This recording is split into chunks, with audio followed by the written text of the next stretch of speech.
In today's video, I'm going to show you how to schedule messages on Facebook Messenger.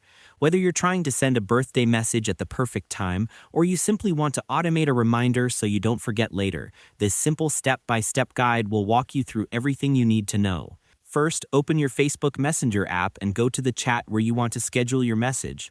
Once you're there, look for the message box at the bottom of your screen.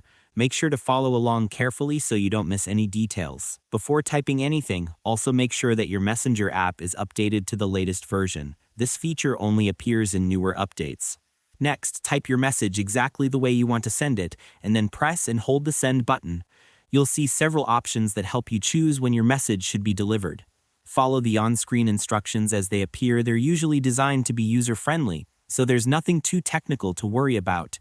You'll get options like send at 9 a.m., send tomorrow, or you can even pick a custom date and time. To make the process smoother, here are a few quick tips. Make sure your phone's date and time settings are correct. Ensure you're connected to the internet when scheduling the message, and double-check that your app notifications are enabled. Doing this beforehand can save you time and help prevent unnecessary issues. Once you've selected the exact time you want, simply confirm your selection. After that, you should be able to see a small clock icon next to your message, showing that it's scheduled and waiting to be sent automatically. It's also a good idea to revisit the chat later if you ever want to edit or cancel the scheduled message. Taking this extra step ensures everything runs smoothly and gives you full control over your messages. And that's all there is to it.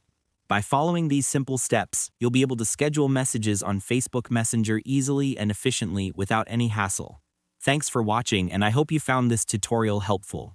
If this helped you out, feel free to share it with others who might be facing the same issue. Why not make someone's day easier?